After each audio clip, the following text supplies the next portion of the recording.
President Cyril Ramaphosa is expected to deliver the ANC's annual January 8 statement in Kimberley at roughly 11 o'clock this morning.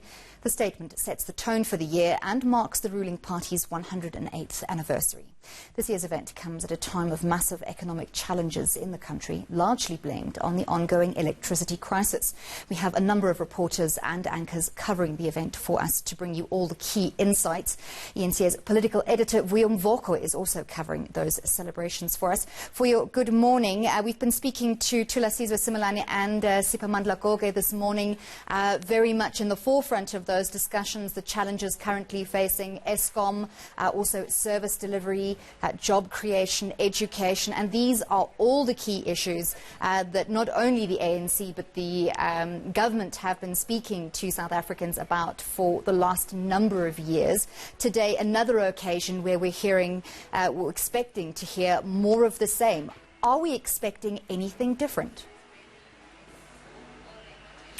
Well, not really, but on the back, I suppose, of the resignation of the Eskom chairperson, President Cyril Ramaphosa will most likelihood, or at least that would be the expectation, take the nation into his confidence as to and tell us what the government is thinking, not only around who will replace Jabu Mabuza, but also to take the nation into his confidence as to what it is exactly that is making Eskom not to deliver as per expectations. Because remember, he was the one who said there will be no load shedding, but as we all know, there has been load shedding. So the question is, what happened, and should we trust Eskom, given the undertaking that they made, which they didn't deliver on? So Eskom is, very much an issue.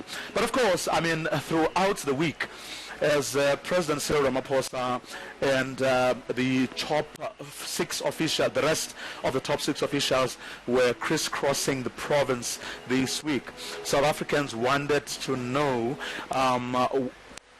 what it is that the government is doing about delivering jobs to them. So hopefully he will be speaking to that as well. Of course, we also know that the ANC is in trouble. There is a great deal of infighting on the back of that 2017 elective conference. You still have those warring factions. What are they doing to ensure that the focus is less on their internal squabbles, but more on what it is that they will be doing to get the country working, and indeed to get the economy going on the back of those record high levels of unemployment, and of course the economy not doing well. Well, you're not to drag you back constantly to Eskom, but as you've said, it is one of the key issues that we're expecting the President to talk about this morning.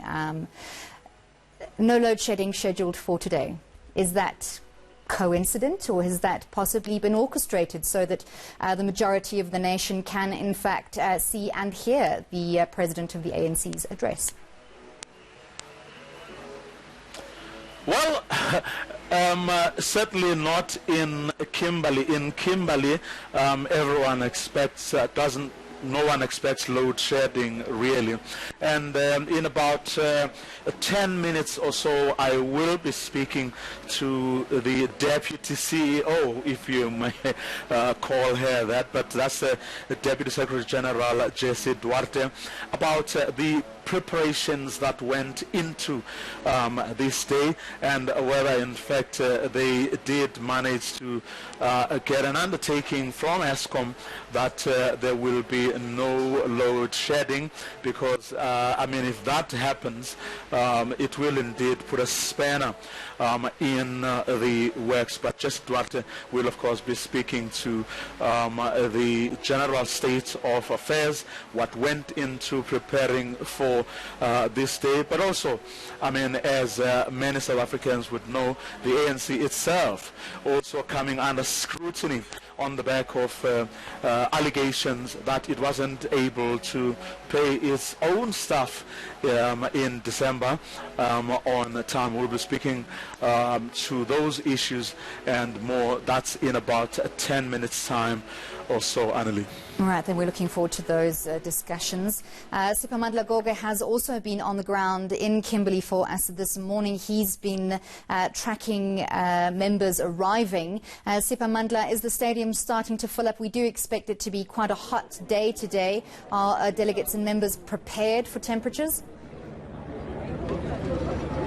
Indeed, well, they are coming in numbers. Right now we are outside one of the main gates, that is gate 3, but inside the stadium people are taking their seats. It's getting full. The ANC released a statement earlier on in the week saying they are expecting about 25,000 people. It's a small stadium, but there is an overflow which has been set aside for those who will not be able to access the main stadium. I'm going to be speaking to some of the ANC members here who have come out in numbers. Thank you very much for your time. You are here to listen to the speech of the President and the NEC. What do you hope to hear?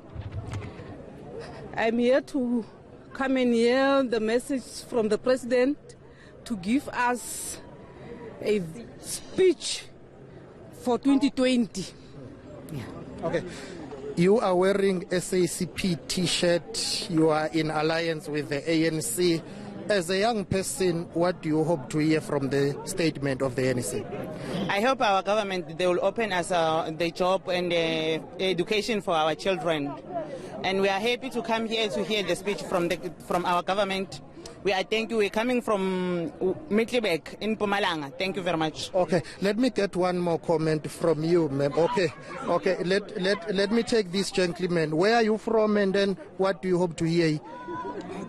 Oh, now I'm coming from Tshwane, in Pretoria. Then I'm here to hear what the president will tell us about 2020, the year 2020.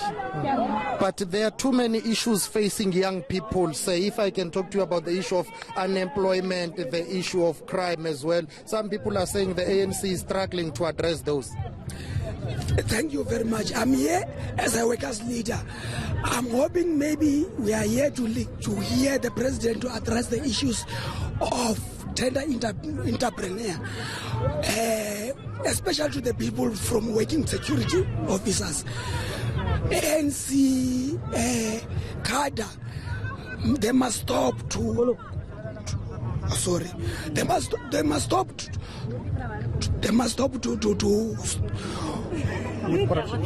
with corruptions. We need ANC to lead us to the green pastures. We need especially in the SOCs. We need. You can express yourself in your own language. It's fine. You can use your own language. It's fine. Thank you very much. Okay, rigonyagori kazi SOCs. Rigonyagori corruption ipere. Rigonyagori uve na insourcing. Especially those cadre who are deploying the SOCs. They were the tender from the SOCs, and then Baba exploited the workers. Okay, so they must stop for that.